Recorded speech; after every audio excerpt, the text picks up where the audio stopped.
call the May 21st, 2019 Duval City Council meeting to order. Would you please rise for the flag salute led by Councilmember Matthew Arthur. Pledge allegiance to the flag of the United States of America and to the republic for which it stands, one nation, under God, indivisible, with liberty and justice for all. Clerk, would you please take the roll? Councilmember Rudnicki.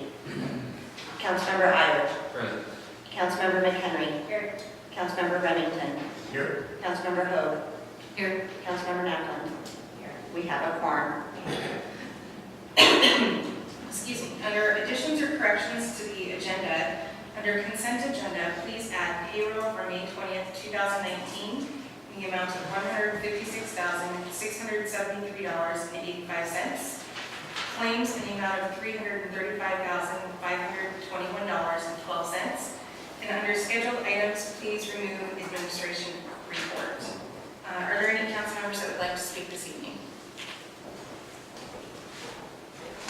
Seeing none, do we have a motion to approve this evening's agenda? Second. All those in favor, please say aye. Aye. All those opposed, please say no. Motion passes. Do we have a motion to approve this evening's consent agenda? So moved. Second. All those in favor? Oh, Councilmember Rowe. I'm not sure you were trying to bring this up, but I would like to consider moving check sequence 23, HVAC. After reviewing all of our inspections, our HVAC, our heat systems are not being, our heating systems are not being serviced, and this is like $618 is being paid to Heat Transfer Company, and every one of our furnaces states that nobody's been servicing them. They don't have new filters, dirty filters, so I feel like we need to pull this payment at this time until we get further notice. Chief Hurt, would you like to address that? I'm sorry, I wasn't able to hear the first part of it. But I Chief Hurt? Oh, Hurt, I'm sorry.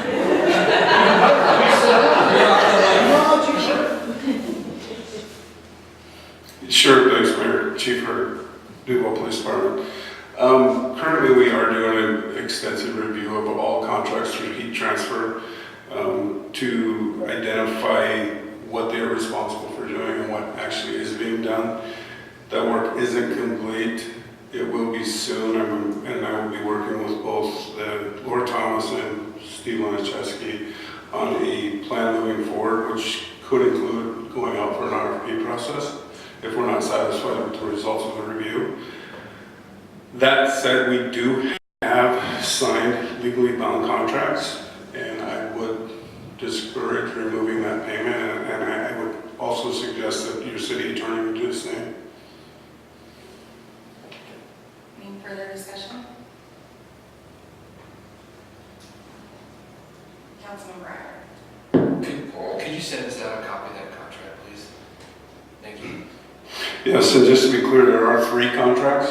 There's one specific to the police department, one specific to the rec center, and the third one that encompasses all other facilities. Okay. Okay. Thank you. Councilmember Nackland. I just want to mention, I've shared the same concern about the payment. It seems like we have significant evidence that the HVAC systems are in poor repair. There's issues with them on lots of different levels. If it's your recommendation that we need to continue paying them, then I guess that we should follow that recommendation. My concern is if just because you have a contract, if they aren't fulfilling the contract you do, it seems like you would have legal reason to not continue paying.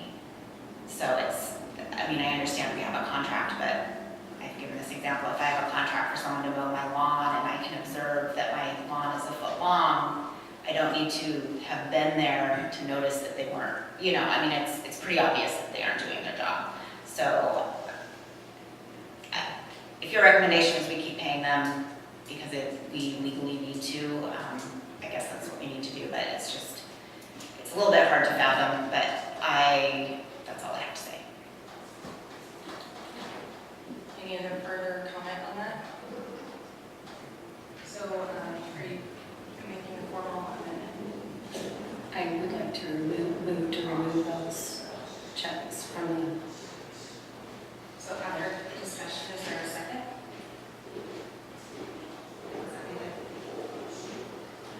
Okay, any further discussion?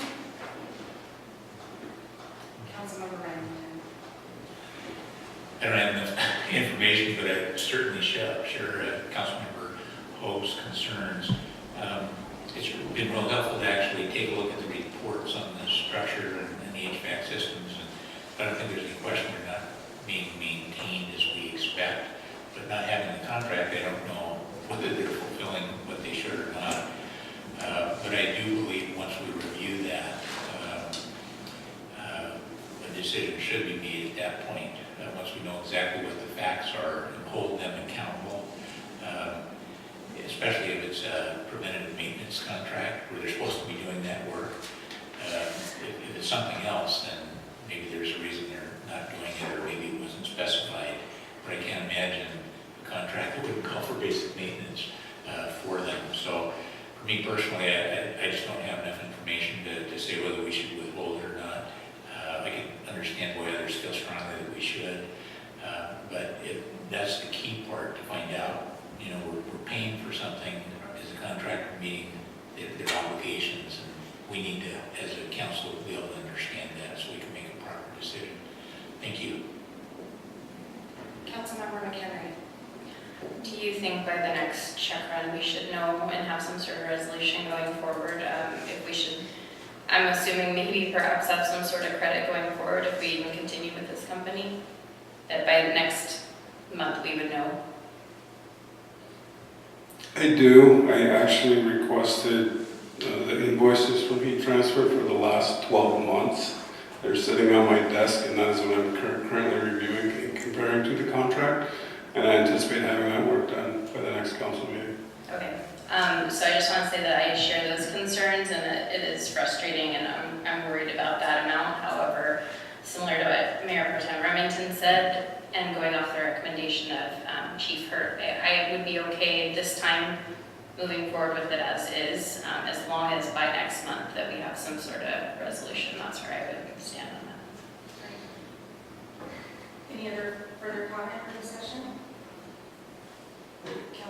Chief Hurt. Is there anything that the Public Works Director would like to add? Do you have any additional information, Steve?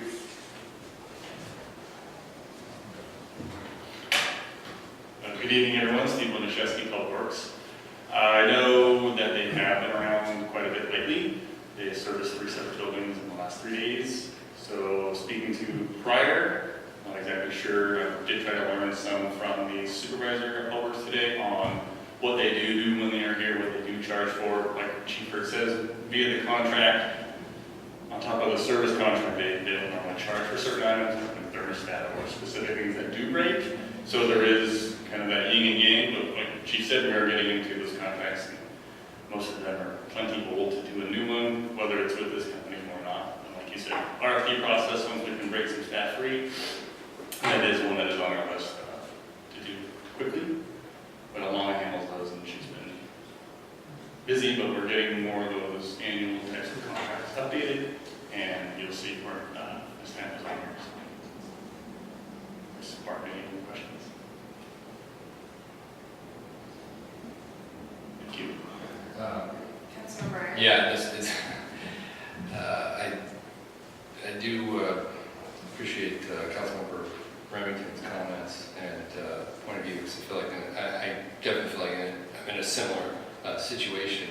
But that being said, if what's being paid now represents work completed, or would represent a billing period from the previous month prior to these inspections. And in the with the idea of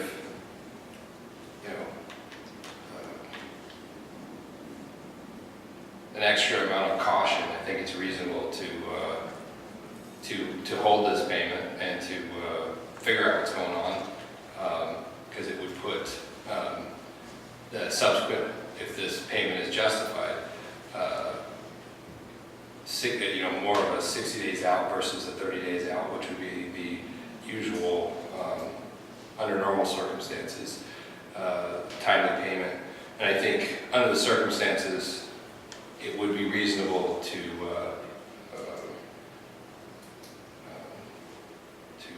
express these concerns and figure out what's going on before we send good money after bad. But not that it's saying that this is something that can't appear in the next registry, but I think it's not unreasonable to hold off until the next cycle. So. All right. Seeing that, Chief Hurd has provided recommendation and suggested what the attorney would recommend as well. We do have a motion to amend on the table. All those in favor of the motion to amend to pull the heat transfer check register, please say aye. Aye. All those opposed, please say no. No. No. Clerk, will you please take the roll? Councilmember Iyer. Aye. Councilmember McHenry. No. Councilmember Remington. No. Councilmember Hoag. Aye. Councilmember Nedlin. The ayes have it. Great. All those in favor of the consent agenda as amended, please say aye. Aye. All those opposed, please say no. Motion passes. All right, moving on, do we have any comments from the audience this evening?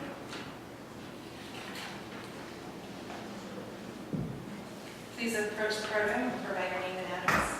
You'll have 3 minutes to speak.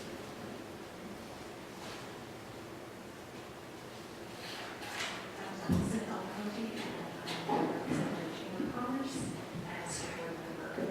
I don't have anything to say, but just want to announce my business and thanks to you all. Thank you.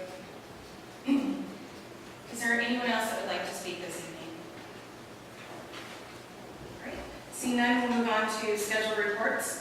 Under mayor's reports, I want to remind folks that Duval Days is fast approaching, so our public works crew and police department are busy doing a significant amount of preparation for that. Summer Stage planning process is going well. Cass has the final list of concerts and is finalizing the poster, which will go out as soon as that's done. So far, we've been able to bring in confirmed 11,500 in sponsorships. And are continuing to look for additional support to meet what we hope to be a $15,000 fundraising goal for this year. Of course, the process did start later this year because we had to get the contract completed with CAS. But we also have prospects of businesses that haven't supported or sponsored Summer Stage in the past that intend to sponsor next year.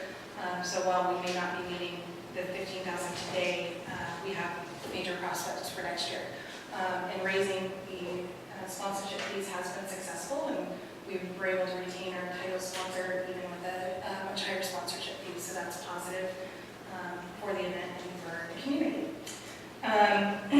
For those that haven't seen the email, time is approaching fast for the Association of Washington Cities Conference in Spokane.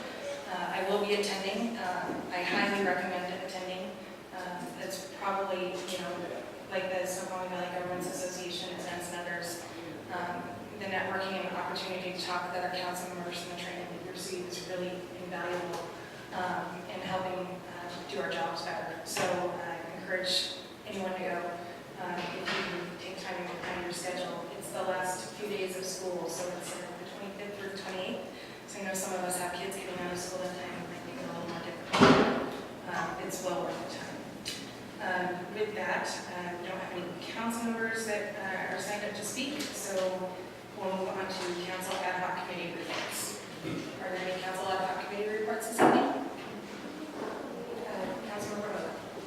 So today, Councilmember McHenry and I met to review the ethics policy, and we reviewed feedback that we received from the mayor and Laura Thomas. And so our next steps would be to meet with our attorney, Rachel Turpin. And then once we've gone over all of the suggested changes that we've come up with for the policy itself, we'll be bringing it forward to council. So, I don't know if you have anything else to add? Thank you. Moving on, we have King County Shire District 45. Chief David Burke, would you like to make a report this evening? Would, because I stole Chief Burke's thunder, maybe he should come up and help me. Hard to come back there sometimes. So, my name is David Burke, I'm your fire chief, and on behalf of the fire district, thanks for the opportunity to share a few of the things that are going on with the fire department. So, to begin with calls, we have been extremely busy.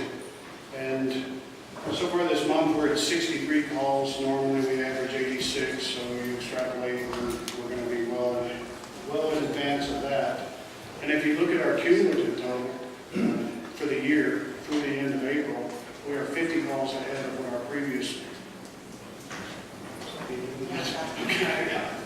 Yeah, so we were way ahead of what our previous record has been. So a lot of that, they're not weather related, even though we had quite a few of the snow. It just seems like we're a lot busier and more transports too, by the way, proportionally. So just one of those things that we're watching still. At the last regular Board of Fire Commissioners meeting, the board passed a resolution that will place a ballot initiative on the November ballot that will ask the voters to consider exchanging our top 50 cents collection for a benefit service charge. And so it is a more, I guess, without going through a whole lot of detail, we'll have educational opportunities coming, but it is a much more stable way of providing financing for the fire department.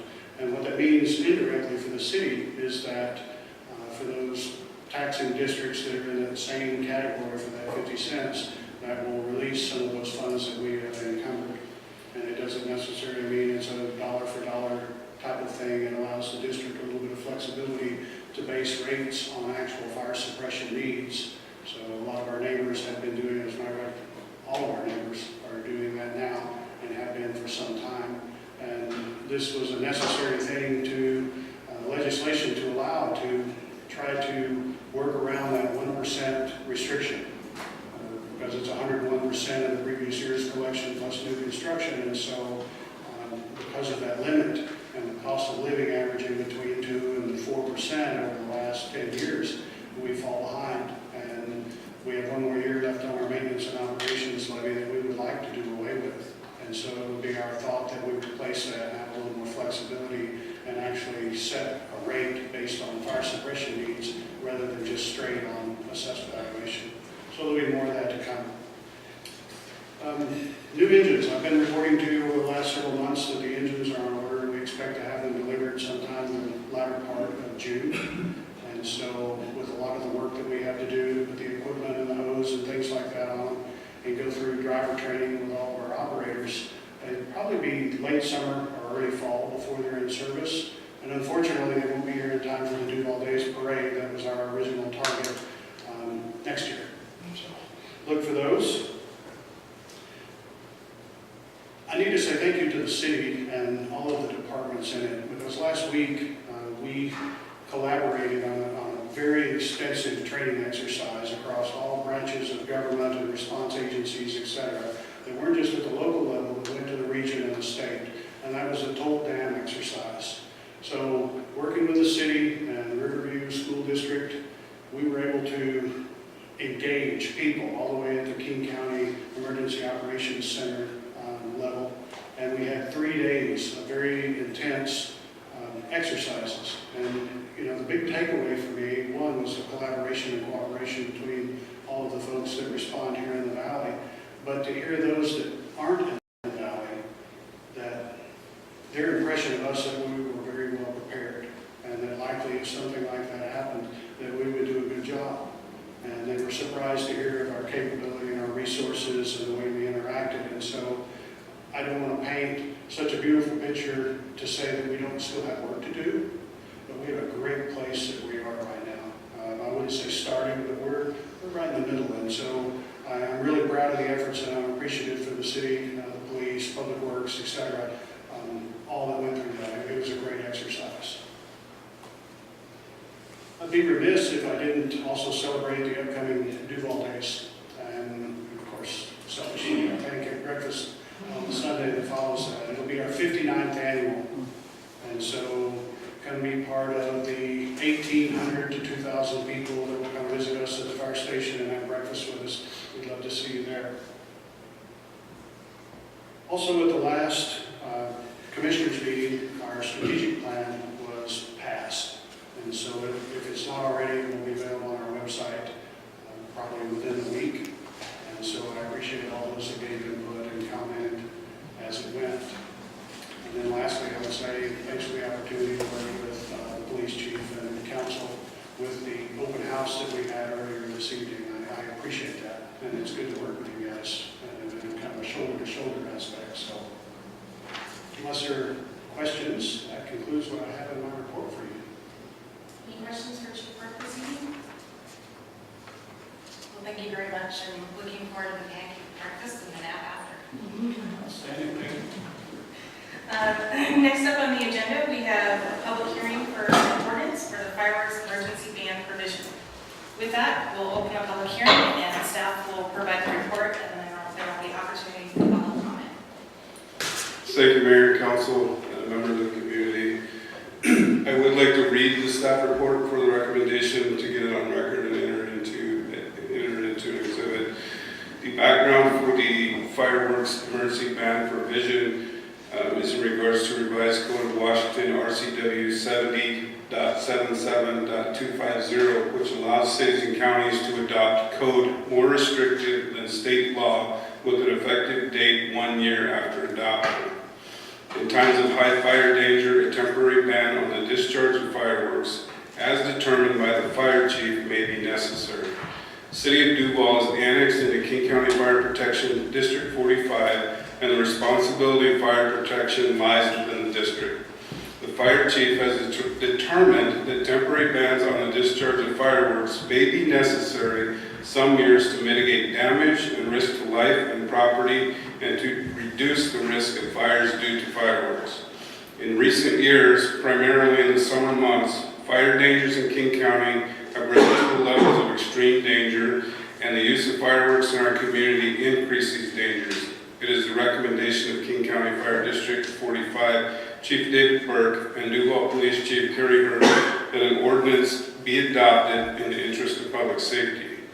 Said ordinance would specifically call for a request of the Fire Chief of Fire District 45 to make recommendations to prohibit the ignition of fireworks within the city limits of Duval whenever the fire danger components and indices have reached or exceeded levels as set forth in determining extreme fire dangers. Upon receipt of such recommendations and or consideration of other relevant factors, the mayor may enact a temporary ban on the discharge of fireworks in the interest of public safety. The proposal is to amend Chapter 5 of the Duval Municipal Code to add a section under Chapter 5, Section 10, subsection 056, titled Fire Chief's Recommendation to Prohibit Discharge through an implemented emergency ban of fireworks in the city limits of Duval with an anticipated effective date of June 5th, 2020. It is staff's recommendation that we review the draft ordinance, take public comment at this time, and the public hearing and open house was scheduled for today. As Chief Burke mentioned, we had the open house, and at a future meeting, take action on the ordinance. Thank you. Do we have anyone signed up for the public hearing?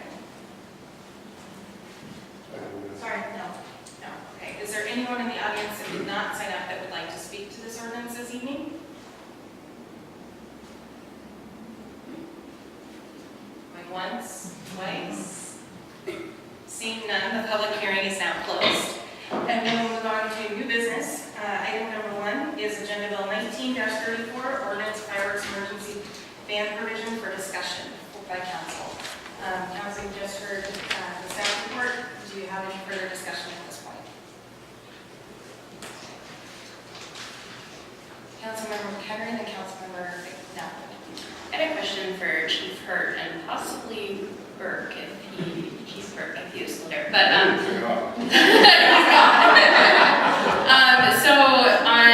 sorry, let me find where I'm at here.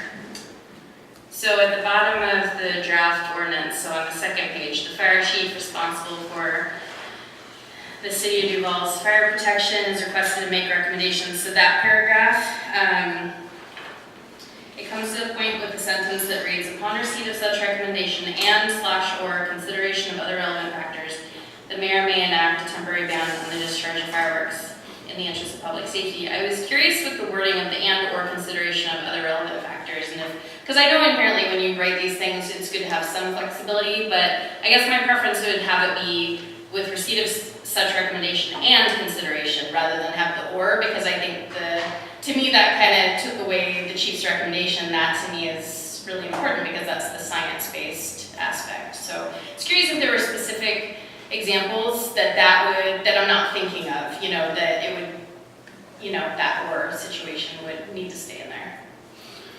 I don't want to speak for the Chief Burke, but some of the other considerations would probably be the fire danger recommendations from both county and state officials. That would be considered in the recommendation. And to add on to that, one of the things that we had discussed as well is, for example, if you have an arsonist setting fires and you have the factors that may not meet the science criteria, but you have a real public safety issue, or for example, there's some odd terrorist threat and the chances are about nil. But to have that little bit of flexibility, so if there is an odd case that there is a legitimate public safety risk, that recommendation can be made and acted on.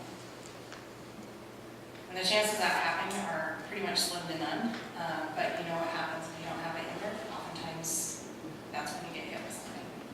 So it doesn't have to be in there. That if folks don't want to make that amendment, that's fine, but that was part of the justification.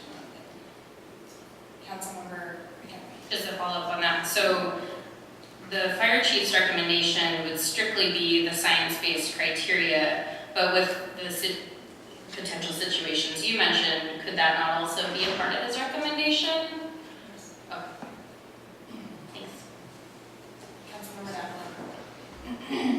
I actually had the exact same question, and my preference would be to take out the or. It just, as this was presented to the public as based on recommendation from the fire chief, and I think it would be best to have the wording of the actual code reflect what's being presented. So that's my preference. So either take out the entire and or just take out the or. I appreciated that that other option was given. So I don't know, I'm curious what other people think. Councilmember. I had the same concerns about that sentence. I was thinking of removing the whole thing, the and/or consideration of other relevant factors, but after hearing what Mayor Oberlander has said, I had not thought about those aspects, and I think that's very important. So I appreciate Councilmember McHenry's thoughts on or, so I would be in favor of that too, but I would also like to hear what Chief Burke has to say about his sentence. So Chief Burke, the question was under this section here, upon receipt of such recommendation and or consideration of other relevant factors, can you speak on what those may be?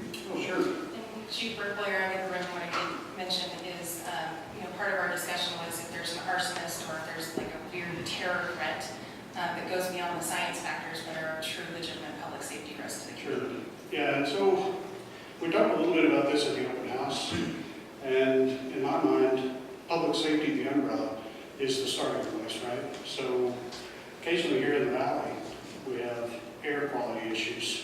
So we've never had one that has been so unhealthy that this would impact it. But if we're looking at some type of ordinance, we need to make sure that we include anything that could happen. And if it has to do with community health, air quality is one of those first things. Civil unrest is another one.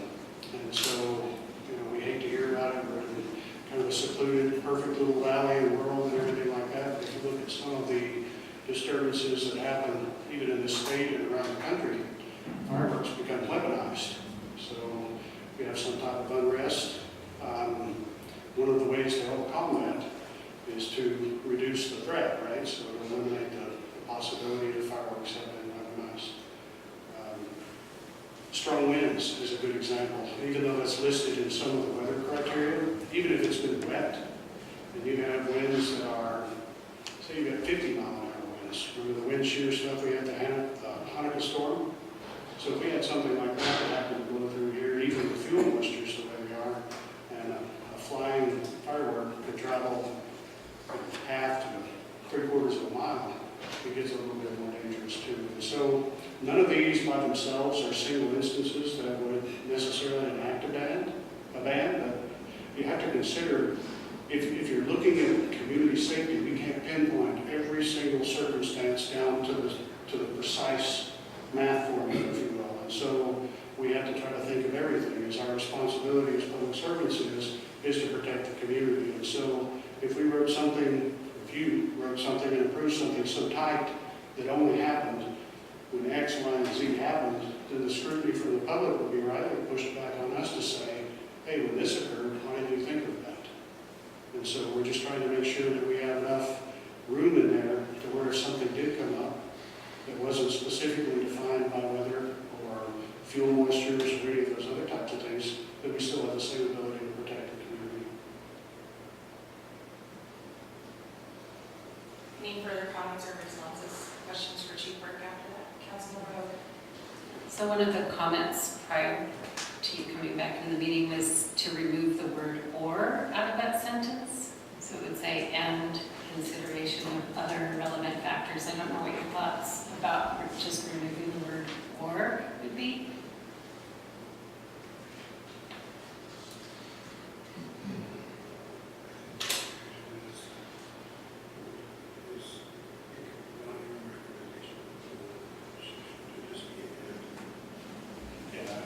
That probably makes sense. And, we talked a little bit about this, and if you don't mind me elaborating a little bit, one of the questions that have been posed over the last few years as we talked about this was trying to set up a system of checks and balances.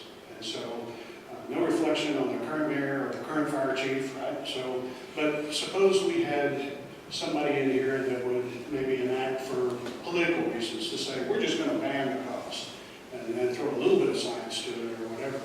The fact that we're including a recommendation from the fire chief, and as I mentioned in my report, for those of you in the audience, you may not realize, but we are a fire district that includes the city of Duval. And so I'm not technically a city employee. The city is annexed into the fire district, and so we are separate. We work very well together. But I do not report directly to the mayor, and so there is not a lot of political influence that he or she could exert on me to make me come up with a different opinion. By the same token, because we are not in the same arena, if I made some sort of a recommendation as to appease the mayor, then that corroboration, it just doesn't exist as cleanly. And so it's a system of checks and balances. And so I think that in itself is a good thing. Yes, sir. So it says "and/or," and the way I read it, if we left "and" in, it still has checks and balances. It still allows consideration of other factors, and it doesn't have it too loose as well. So I'm just wondering if that's the way you see it as well. I'm sorry, and I probably should have elaborated. I'm thinking faster than I'm speaking, believe it or not. But yes, and I think that whether it is just the fire chief, and I think having that separation is probably a good thing, because I can make recommendations based on a lot of things, and say whether it's the wind or whether it's the civil unrest, which may fall more into the police chief's realm, but at the same time, we're both going to be shoulder to shoulder involved, and so if it's me that has to make the formal recommendation to be separate, I think that's a good thing. And so, as you say, if if the choice of the council is to say that the fire chief's recommendation and its fire dangers and whatever relevant factors to be able to have that designation for some of those things that we haven't exactly talked about, I think you need to strengthen the language. So to your point, yes. Councilman Breyer, would you like to speak to this? You don't have to if you don't want to. I think we're there. I think it's a good idea. I think the "and" makes it inclusive, exclusively inclusive and not separate. So I think somebody should just make a motion to remove the "or" and we can move on. Well, we're not voting on this evening, so I think staff's heard it and we can come back with an amended version because there's clear consensus here. And then the next question for council would be, would you like us to bring it back to the next meeting for a vote?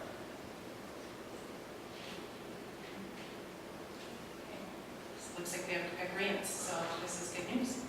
Thank you. I'm sorry I ducked out. No, it's okay. No worries.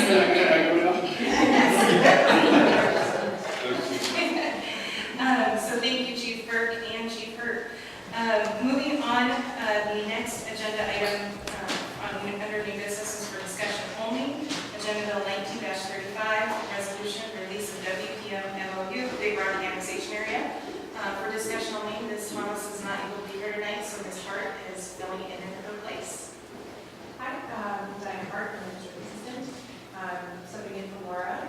So this will be a briefer version than what she would have provided, but I hope that I can take down as many notes as you have or questions and we can follow up. And she can provide answers to them as possible. I know a little bit about this, so I can try and answer any questions that you have and as I go forward on to Laura. This is a brief overview. This was sort of the first steps to annexation of the property around the Big Rock Ball Fields. The MOU has expired because there wasn't another extension filed or were there steps moving forward with the annexation process. But the MOU is still attached to the title of the property. The owner has requested a formal release to remove that from the title of the property. So that's sort of just the high-level overview. And ultimately, it's just sort of a kind of clarification so that the owner can move forward pursuing other options. Any questions? Councilman Breyer. Just after reviewing this, I would, hopefully we can move this and to have an answer at the next council meeting to not further encumber this property or the property. Any other feedback from council on this? Councilmember McHenry. I just want to say I agree with Councilman Breyer. Councilmember Remington. It seems like just a technical matter. We don't really have a choice. We're not changing it. We're just recognizing it formally for the owner. We have this down as a discussion tonight. Is there a reason we could move forward tonight and just simply approve it and move forward? That is up to the body. So if you'd like to do that, we'd be happy to entertain a motion. Councilmember McHenry. My preference is if something's on the agenda as discussion and doesn't say discussion/decision, then we probably don't make a decision. Seems pretty straightforward, I completely agree, but with Director Thomas not being here, it just feels like it'll be a super quick decision the next meeting, but my preference, like I said, if our agenda doesn't show that we could be making a decision, I'd rather not.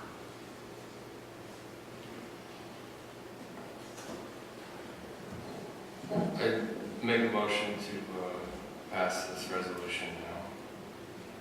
AB 1935A. Do you have a second? Second. Okay. Further discussion? All right. All those in favor, please say aye. Aye. All those opposed, please say no. Great. With that, motion passes. No no's. Thank you. I think Ms. Moss will be happy that that's moving forward. Next up is Agenda Bill 19-36, Resolution 20-2025, or sorry, 2020 2025 Transportation Improvement Plan Project List Concessions. Public Works Director, Mr. Steve Waniszewski. Good evening, Steve Waniszewski, Public Works.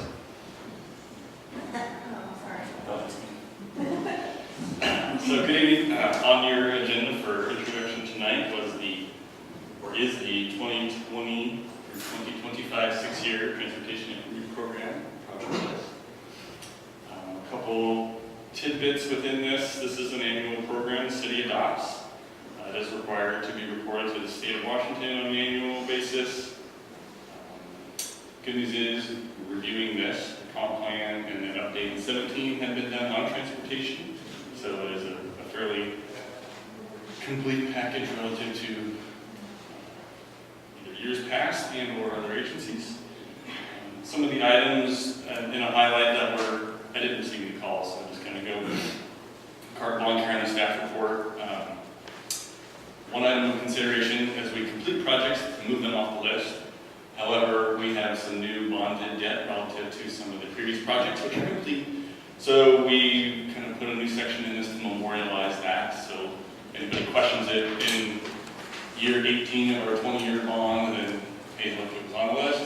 Oh, okay. It's just kind of in place, whether we do or don't have additional bonded debt in the future. So a new little placeholder. So in general, we did remove projects that were labeled as R1 and R2, which pertain to First Avenue, which has been built and extended by development activity, and then R2, which is Main Street South, between Ring and the southern city limits. Any questions on the items that have been removed? Another section of this, which we did last year, I'm not sure if council has any druthers on the TIV complete streets element. We are required to report that. It looked like last year they did that in conjunction with this process, which is A-OK. Would we like it the same, or would we like it separate? So some thoughts on that. It can be a different agenda, another item to memorialize it. The clerk may like that separately in the future, but I just kind of picked up with what we had done last year on that. And what that does is reports to the state to keep us qualified for the Transportation Improvement Board Complete Streets program, which we're now a participant in to the tune of $200,000 every year.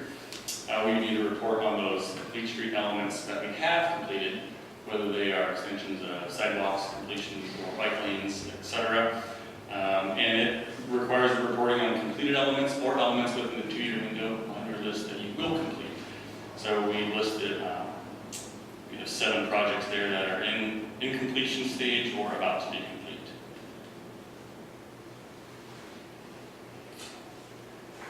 And a couple other new enhancements, as we'll call them, to the table. I did like the format that I believe Larissa had worked on last year.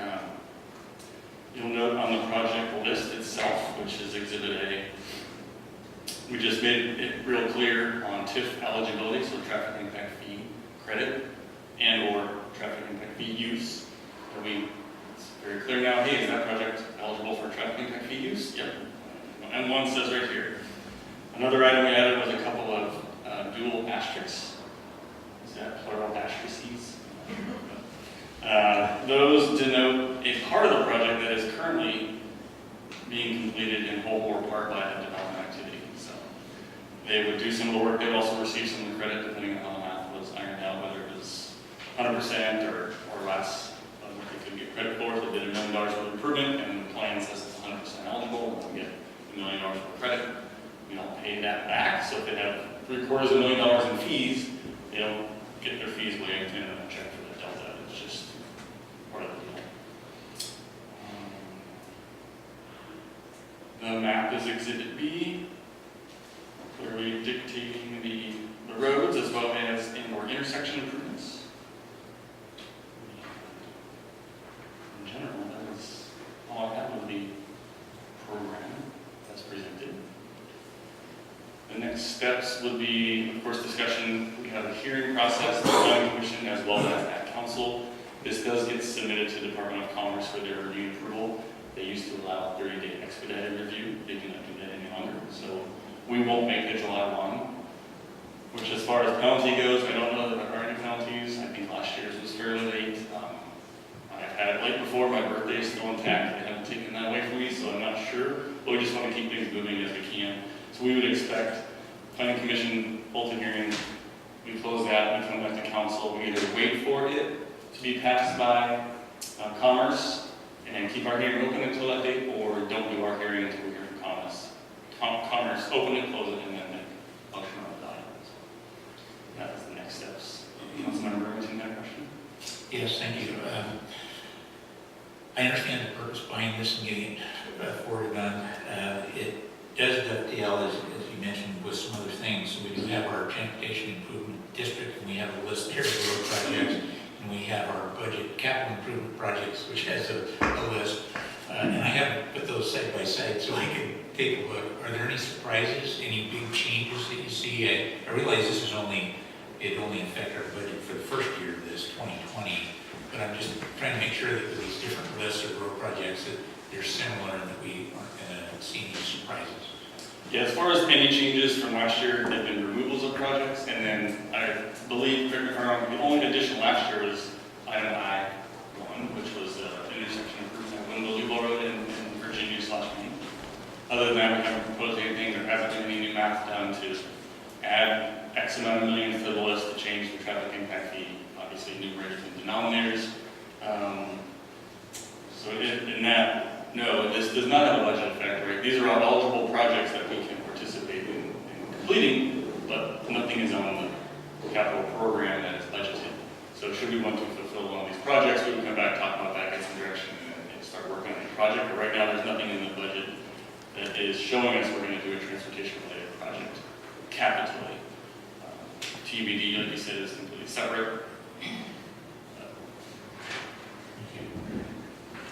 Any other comments or feedback from Mr. Lewandowski? Seeing none, thank you. And we'll move on to the next agenda item. Agenda Bill 19-37, Resolution Human Services Grant Funding. This is for introduction and discussion only this evening. Let me unlock my computer here. When we went through the 2019-20 budget process, council approved a total of $20,000 for Human Services Grant Funding for the biennium. And during the discussions, we all had concurrence that we were going to focus on the bookends of society, meaning the youth and the elderly, since we have a smaller pot of money to make sure the money goes where it's most likely most needed in the community. So simply, the gist of this policy is that we've updated it to make reference to the bookends and essentially limiting the scope of availability for this grant process cycle. And another thing that we did is we changed some of the timelines. The previous grant policy had very strict timelines where you had to have things done by a specific date of the year, but that's just not necessarily feasible, depending on workload and money availability and what have you. So simply we changed those from being hard timelines to being a date, like a certain time period timeline, so that when we get ready and move them forward, that there's a time period in which to review. So other than that, I don't believe there were any other substantive changes to the policy.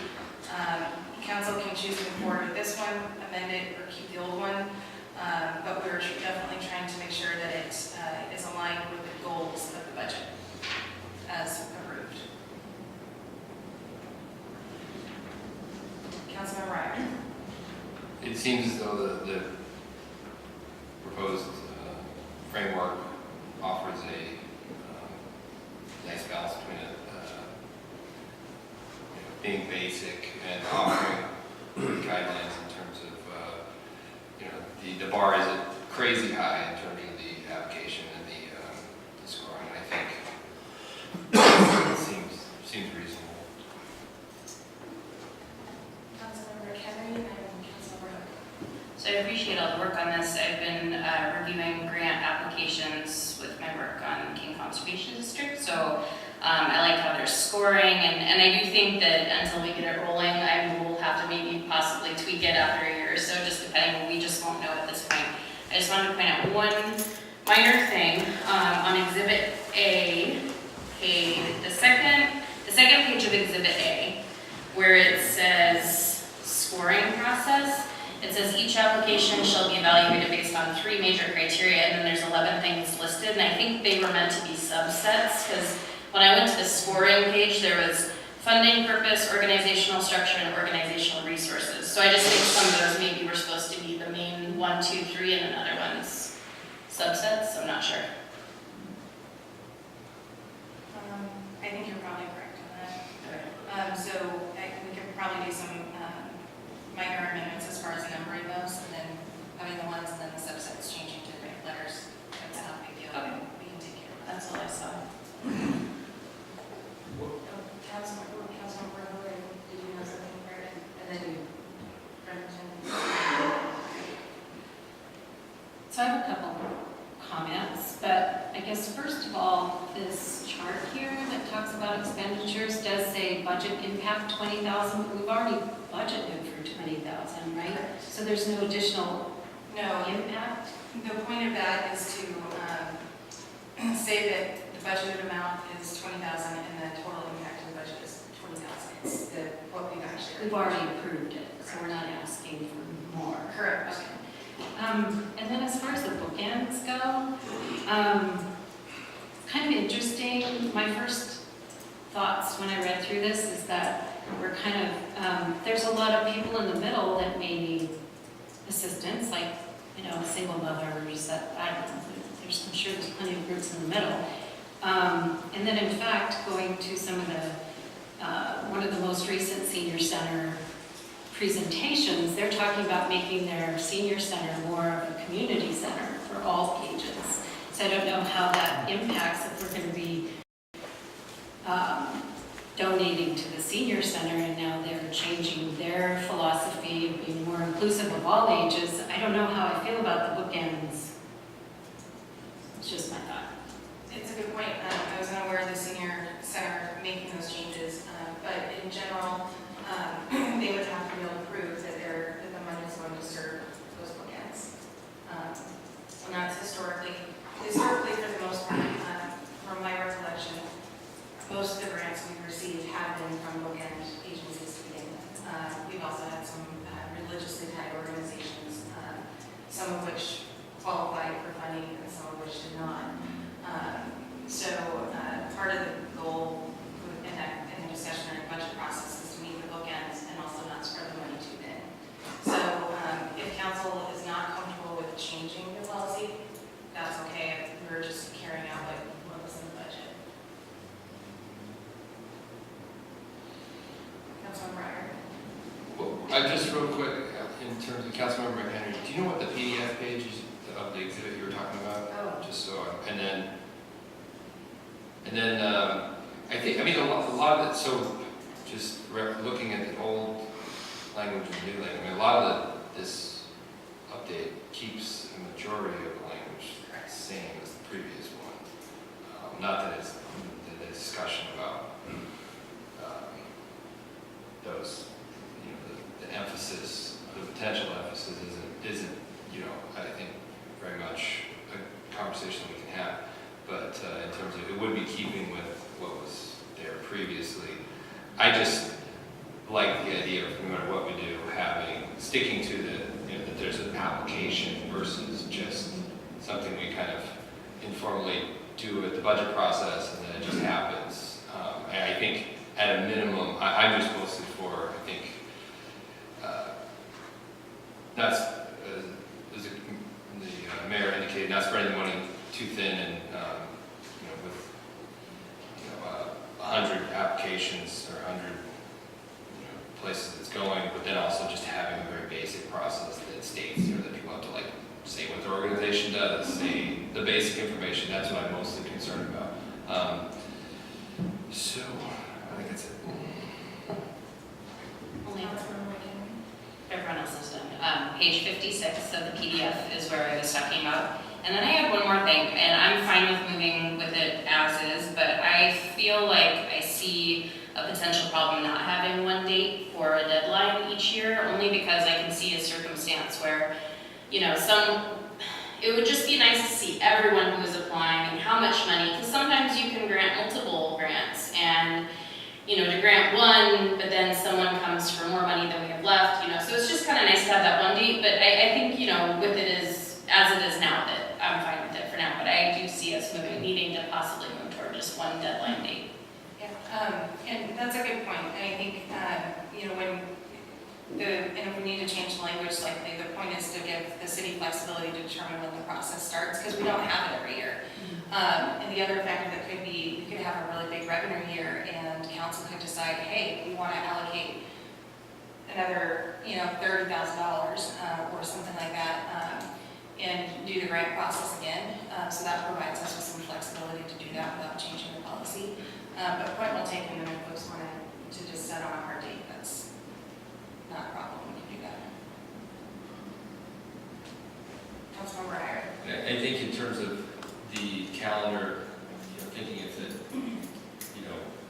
that, there's two ways we could approach this in terms of the money's allocated in the budget, then you have the grant process, or you could do it in front of the budget, and then that's what dictates your allocation. I mean, I can see either way, because we kind of get folks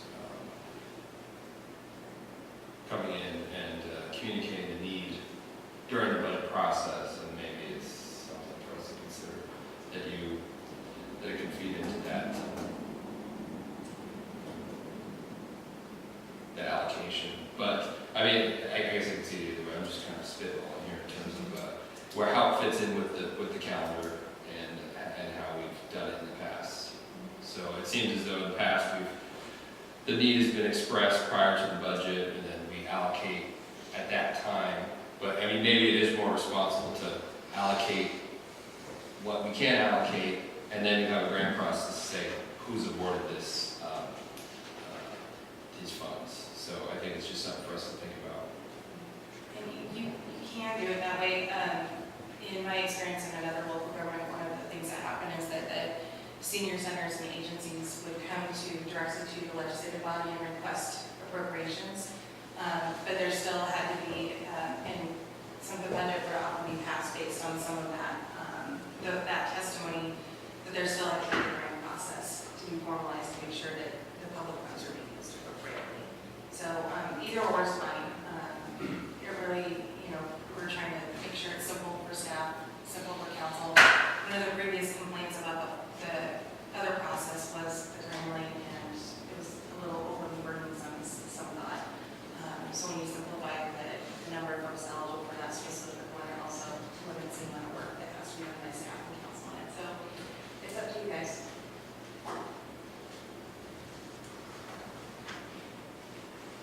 So, Councilmember Natlin. So my thought about setting a certain date is you just wouldn't want groups to not be aware or miss the date, and so if it was something that you count on, that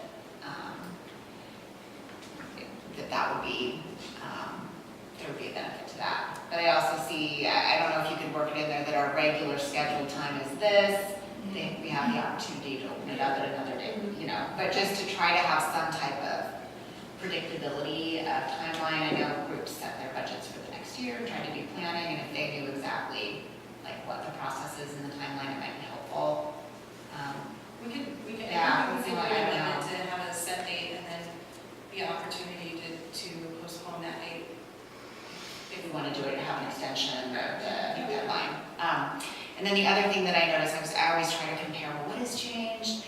And what was interesting is on the resolution this time, it was put in there that the city administrator or designee is hereby authorized to amend the policy as necessary, which is different than had been in the past. And typically, I think this policy is always adopted by council. And so just what kind of scenario, I'm just wondering why that got added when it hasn't ever been in there before. I think that may have been city attorney, and actually I didn't catch it until it went into the packet. I'm like, it doesn't matter to me. As far as policy amendment, I would suspect that the basis behind that is that if there's something, for example, legally that needs to be changed, that would provide the authority to change the policy without having to go through the full council process.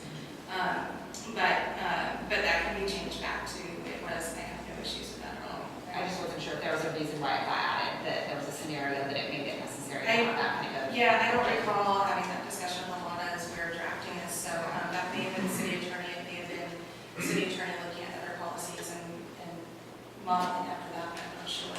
I actually might have some input on that one, now that you called that out. It is also possible that we might have grabbed some of this verbiage from another resolution where we passed a policy where it is more appropriate for the city administrator to make amendments for.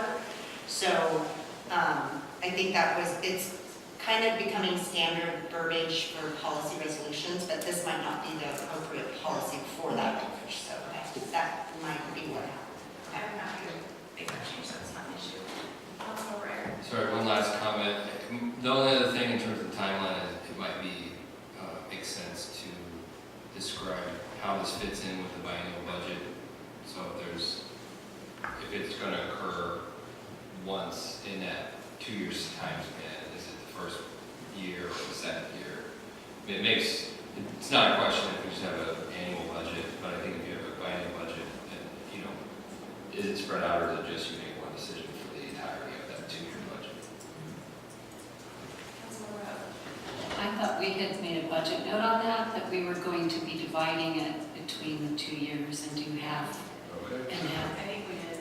So then, even no matter what policy would say, you have to weigh the budget amendment in that case. Or the budget, no.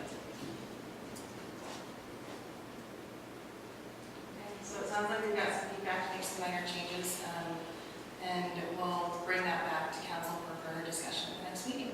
And we'll put discussion decision, because if the changes are made that council's ready to go on it, then it will be clear that you might be voting on it, but that will be up to you guys. I'm not in a rush. The agencies are starting to reach out, but I want to make sure we have this policy where they're really comfortable with it. So, thank you. Moving on, Agenda Bill 19-38, Resolution Transportation Benefit District ballot measure. For discussion only, Public Works Director, Mr. Steve Laniszewski. Good evening again, Mayor, Council, citizens, Steve Laniszewski and staff. Public Works. So in the packet is just a little more of the narrative on the Transportation Benefit District ballot proposal. We are having the open house at the next council meeting. I don't know if the clerk advised already, but I'm here flip-flopping that, so council before, and then standard time 5:30, and then 7 o'clock. Start for the TBG. 5 p.m. 5 p.m. council start. And 7 o'clock, And 7 o'clock. TBB house. Council will get, open house will be downstairs in the large assembly room. Sure. But one of the questions that Rachel and I kicked around, if you will note, in the city renewal draft resolution, so it is allowed to be a 20-year TBD. They are normally 10. You go with a 20 if you do plan to borrow to facilitate completing the work. So what Rachel and I discussed is if we really don't have any idea if we want to borrow, we really don't need to do the 20-year, we do the 10. If we have really no interest in borrowing to do overlay program, transportation benefit district work management, we would obviously go with 10. If we think it's more than a might, so we can always go and amend or draft a resolution to facilitate creating this update to the 20 instead of the 10. But 10 years the base, 20 years having to borrow. Putting it out there, when we get your feedback, we would need some direction on that prior to finalization of this program to put forth on the ballot. So, thoughts? Councilmember Napoli. I guess my thought is if we don't have a project in mind that would require lending, borrowing, that I think the community would be more receptive to a 10-year if we don't have any specific plan for a project that would require the 20-year. I just think there might be a better comfort level on the 10-year. Any other council members have feedback? Councilmember Ayer. Yeah, I concur. If we had a identified need, I'm sure we could come up with an identified need that we could borrow money for. But I think a lot of the appeal, personally, for the end, as a seemed to be the directness of it, and a lot of times the immediacy of the benefit, and then is forgotten down in the second 10 years. I just think it's more direct and easier to understand. And I think with the other projects that we have that represent debt, I think it seems reasonable that we're as straightforward with this as possible. But I just started thinking about it in the last 5 seconds, so I think there could be potential in the fact that there's a lot of need, but in terms of the great thing about this type of funding is the directness of it, and I think that takes it a little bit out of there, but I'm not sold either way with it right now in the last 30 seconds. And not to push either way, but one of the strategies in funding and using borrowed money over longer term is we are buying things at a cheaper rate now, leveraging for the future, not pushing either way, just stating fact, because that is a strategy, because we can always overlay. We have plenty of roads that aren't on our list that are in a state where they need it, but trying to be reasonable, putting together a beginning program. We go 10 years, we can extend it for another 10 under standard process without borrowing. So there is that too. If we borrow, we can of course extend another 10 also. It's council pleasure. So, yeah, pluses and minuses, I don't know, but there's options. I think the other thing is it represents a change that's pretty close to us wrapping this up and pushing it out to acceptance. So I think,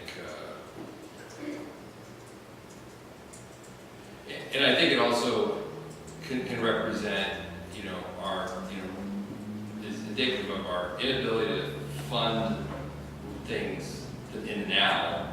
Whereas, so if you do 10-year, say you do 6 years of overlays, and you're paying for it for 20 years, and then in 15 years, that capacity and that ability to pay more, I think, is diminished, and I think, and that's kind of why I think I probably would lean on the no side of that. Yeah, the math towards the end of that 20-year cycle, if you borrow towards the latter half, gets a little dicey. I think there's going to be more projects in 10 years that we need to do too. No disagree. Mayor Pro Tem Remington. Just trying to understand this. I thought about it a little bit longer because he was talking, but I'm still confused. Thank you for the help I needed. As I understand it, no matter how we decide to fund the transportation benefit district, those all have limits. You can't say we're going for sales tax or CARTAB or something else, and it just goes on forever. There's limits. To my understanding that we have a choice on whether we plan to borrow or not, whether it goes 10 or 20 years. So is that related directly to the funding, or does the funding end at a certain point regardless of whether we've decided to and I hope my question making sense, but so directly, if we say we're going for 20 years, does the 0.2% sales tax, if it's approved, stay for 20, or does it still have an end? My understanding of the current law is the funding mechanism needs to be reinitiated at the end of year 10 to continue on past the 10. And you can do it all twice. Now, maybe we need clarification from Rachel on, if you start with a 20-year program, from what I've read, I don't see how they both don't sunset at the same time, because it says your TBDs can be established for no more than 2 10-year periods, but yet you can have it written for a 20. So, I don't understand it. This is just what's out there. You can have 20 and fund for 20 if you're going to bond, but that is, in my opinion, it seems like that is, if you know you're going to do it out of the gate, that's a good way to cover it, because it just makes sense. Most bonded debt is 20-year programming. Yes, I'm asking my opinion, but yes. I think if we can get that information, it would help council in making our decision on it. Just to understand, because there's a lot of work going to citizens and trying to figure out funding. And if we could avoid that process, I think our decision.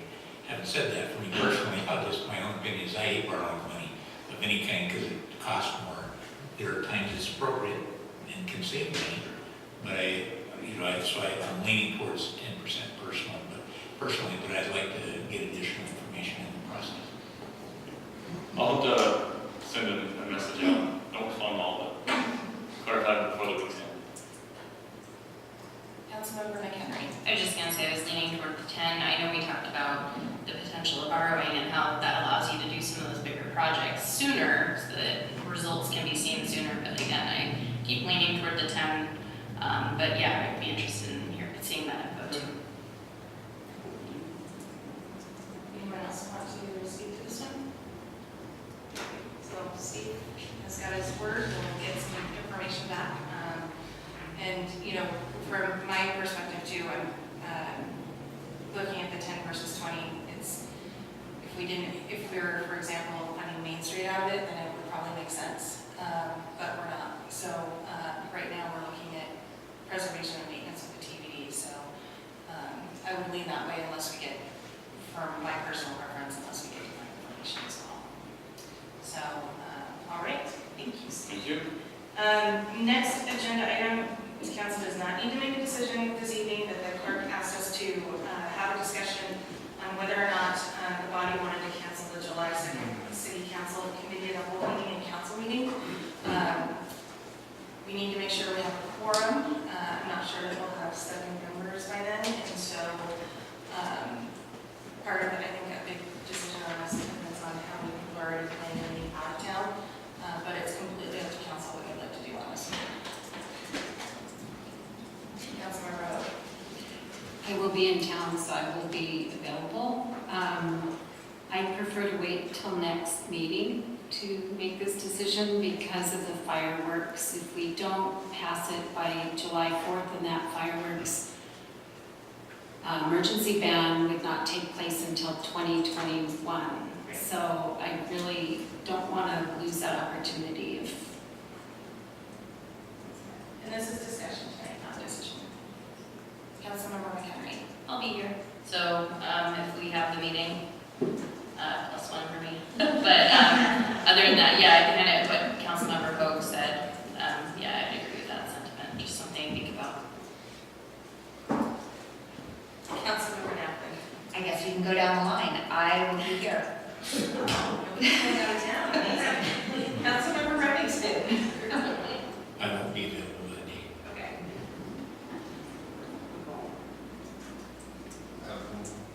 I'm looking at the calendar. There's nothing on there. And supposedly my wife works the 3rd, so I think I'm here.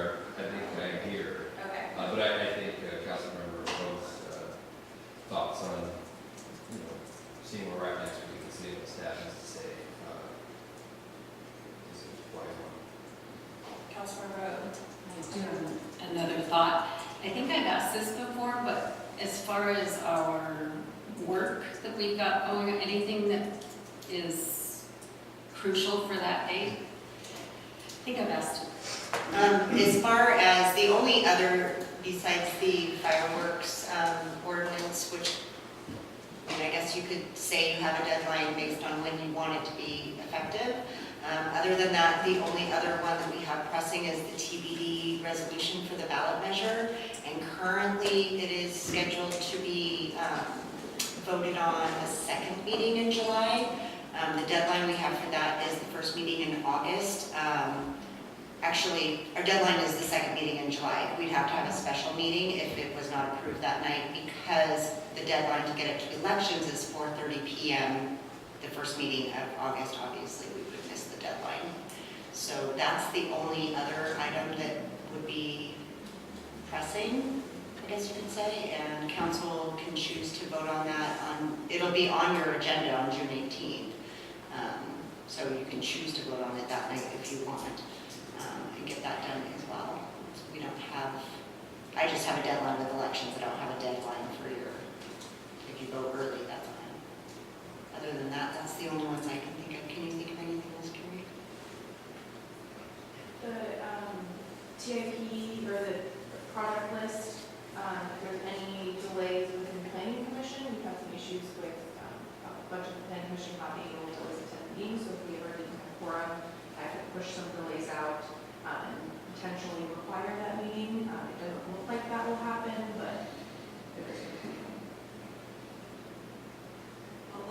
Works will be here, so folks can think about it over the next 2 weeks and make a decision at the next meeting. Or a meeting after that. Sure. So under unfinished business, we have Agenda Bill 19-10, approved resolution approving memorandum of understanding between the City of Duval and the Riverview School District, subject to conditions 1 through 6 in the staff report Exhibit 0. Ms. Thomas again is not here this evening, so Ms. Hart is filling in for. Sorry, it's all. Again, Diana Hart, Administrative Assistant. So the main change from what you've seen previously is an amendment to one of the conditions. I believe it was condition 2, which clarified the sort of, it more thoroughly explains what was being described. So ultimately, it's clarifying what in the watershed plan that we are recommending that they refer to when they are building out and kind of looking at some of the implications to the watersheds in that area. I'd be happy to go over sort of what that means with you at a very high level. But ultimately, that's sort of the change from what we've seen before. Are there any questions I can attempt to answer on this one? Councilor Bernard. I just want to say that you all have worked very hard on this, and I see a lot of the questions that I had, they've been addressed in some of the changes. So I just want to say thank you for, this has been a long process, and I think that this is a good result, so. Anyone else? In that case, do we have a motion? Move that we approve the resolution approving memorandum of understanding between the City of Duval and the Riverview School District, subject to condition 1 through 6 and staff report Exhibit 0. Do we have a second? Second. Great. Any further discussion? All those in favor, please say aye. Aye. All those opposed, please say no. Motion passes. Thank you. Next up for discussion, be a short one. Our IT director is here this evening. Agenda Bill 19-31, interlocal agreement amendment number 2, Snohomish IT discussion. Chief Hurt. Thank you, Mayor and Council, Chief Hurt, Duval Police Department. On May 7th, at the regular meeting, staff brought forward this agenda bill recommending that the travel time for IT services be paid separate than the actual contracted 100 hours. I think it was the intent and the agreement that at this meeting would be scheduled to have PJ here for you guys to have discussion with him. Unfortunately, he's on vacation, but so I don't have any additional information unless you have additional questions, but he is committed to being at the next meeting.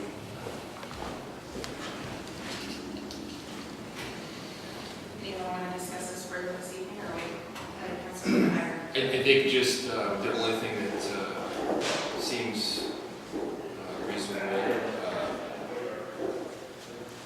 I think it's a double-edged issue. I think this is half of a good way to address half of it. I think the other half is just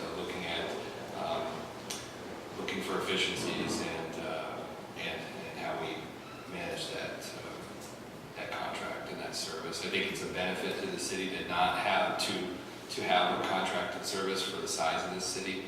So I think that we don't want to lose sight of that.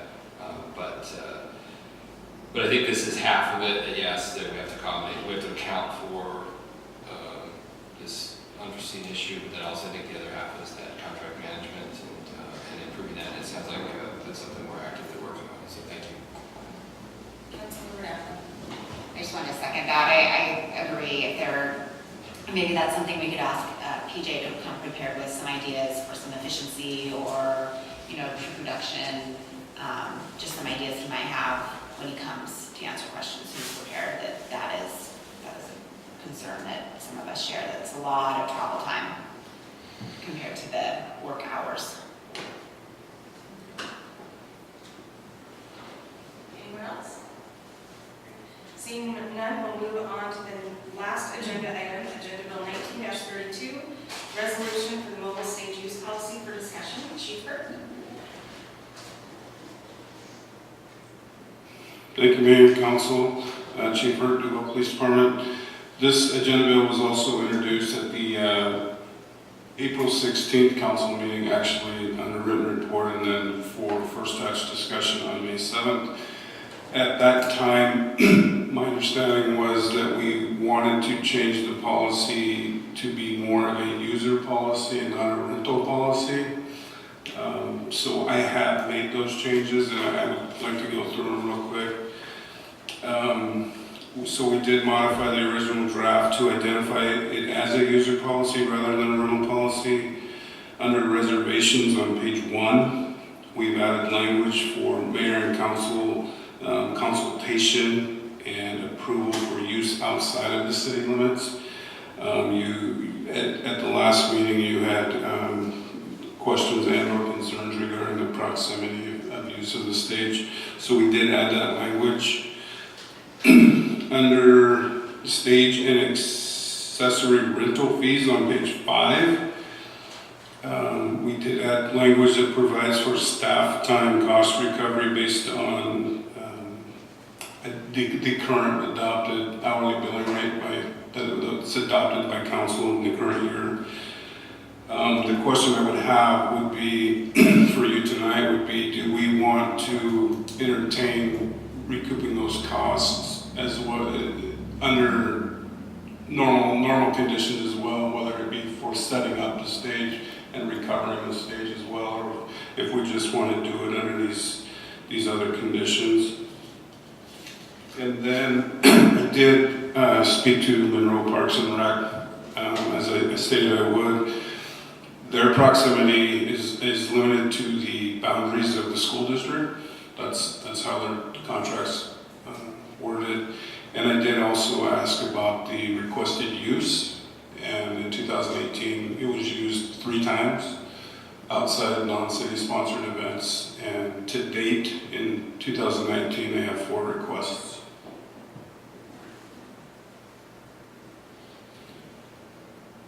Council discussion? Just to get the context of the scope of the use of this, kind of still trying to wrap my head around about the total use and what were the 4 requests? Were they just concerts? Were they public events or? They were actually just community groups. Councilmember Nathan. I'm so happy you got that information from Redmond. The idea of the boundary of the school district, I really like that idea. It supports our community. Often Duval residents attend Carnation events, vice versa, and I think that's a logical boundary. Especially it seems like there was a change that makes it more restricted, that it's not just to be used for private events, it's more community events. So that I would be comfortable trying to integrate possibly that boundary in here. You could always put something in there that said, that something could come to council for approval if there was, a few miles past the boundary or there was some other special need. But in general, I like that boundary. The only other thing, and I'm glad you brought it up, is I would want to assure we always have full cost recovery on usage. And I wrote a little note, fee sample too low. So I felt like and I know we are approving a rental fee right now, but I was concerned when I was looking at those numbers that it would be very hard to recoup the hourly cost of our employees with the fees that were there. And I just want to make sure that we will recoup staff time. So that's all. Councilmember Hire. I think something to consider is in terms of, so like for summer stage, that's, I'm not totally sure how that's structured, but, that's something that we might not recoup all of the. City-sponsored event. So there's certain aspects that can be city-sponsored, or, the city's not 100% responsible for every aspect of the cost, but it's something that the city chooses to do, whether it's economic development or a program that they put on, or an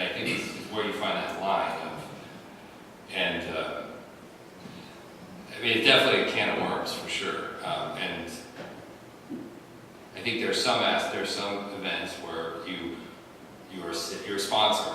You sponsor the event, you assist in you carry some of those costs, and not every, but I'm not sure how you would draw that line. So, Chief, in terms of how it's occurred so far with the stage, is it an unwieldy process at this point to figure out who uses it? Does this give you enough flexibility to, have discretion to? So I'm not aware of any requests since we've obtained the stage for outside of city events. I'm not aware of any, Mayor or Steve. Sandblast. I'm not. Sandblast is the only one I think that's not actually mixed somehow. Correct. And Steve, am I correct in saying the staff time is about approximately an hour to put it up and take it down? An hour each? 2 hours. 2 hours. So we'd be looking at 4 hours of staff time to set up and take down at the adopted billing rate. And I apologize, I don't have the hourly billing rate adopted rate structure here. And so I guess Sandblast would be a better example. Put them out for the city event. So like Sandblast, the city benefits, we support that event. Maybe we're not the lead on it, but I think that would be something you want to facilitate, and be understandable that we not recoup every dollar, because that type of organization, it seems like it's a struggle for them to continue on year over year. They're always trying to pull things together, which is to a benefit to the community. So I think I would defer to staff on this too, in terms of, I'd like to keep my thoughts on it overarching and sweeping, but in terms of minutia, giving the staff a policy that's workable and able to be flexible enough to allow for a sandblast, but not so flexible, that it's not, like I said before, not running out of the dump truck. So with that, I think we're getting there with what you proposed, and thank you for your work on it. There's 3 people that are permit, so Councilor McHenry, Councilor Rowe, and Mayor Pro Tem Martin can like to speak. You can raise your hand, and then we'll do you. I just have a couple comments. Thank you for what you prepared here, I really appreciate it. The one item is, I would like to see that the city council would approve it going outside the city limits, if possible, and since there's 3 weeks in advance for an event, I think that would give us time to do that. I don't know how the rest of the council feels, but that was one comment. And then I did notice, I'm guessing you were wanting to change all the renters to users, and I found a few extras that, but I'm not trying to be picky, but. I saw them as well tonight. Okay. Thanks. Councilor McHenry. Yeah, I just wanted to thank you for your work on this, and I really like the change from renters to users, rental to use. It makes a lot more sense. Yeah, in a perfect world, I'd like to recoup all the costs, and that was initially what I was thinking as well, but then there are a lot of events that we sponsor and that are crucial to our, Duval and what Duval is, all these events that we do, it's a big part of our culture here. I get a little concerned with it going too far outside. The idea of school district boundaries is interesting. I am not familiar with the Monroe, you said Monroe, right? Or was it Redmond? It is Monroe, yeah. Monroe. So I'm not familiar with how theirs is laid out. Ours is laid out over 2 cities, so I don't know if that changes things. But I'd be interested in hearing more about that and whatever you think, is the best course of action. I'll trust your instinct on that. So I will explain why I didn't limit it to the school district, and instead I left it up to review and consultation with mayor and council, because there are government agencies that may request it, and I think at some point we are obligated to allow them to use it when they provided over $50,000 for that stage.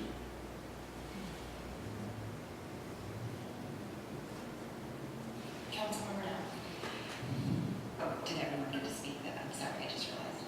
Okay.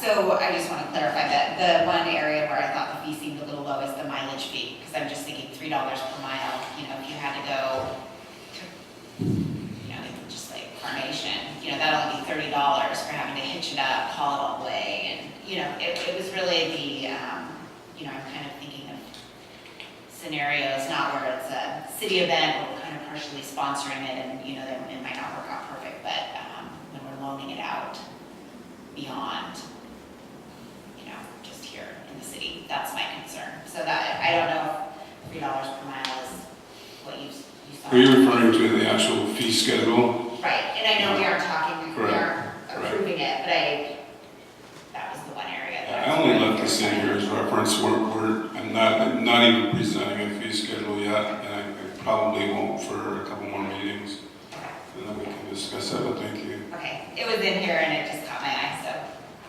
I will wait. So if anybody else has anything else to add?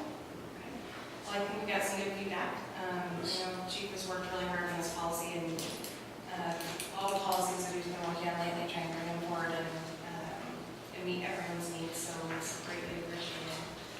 With that, we do not have any additional business on the agenda, so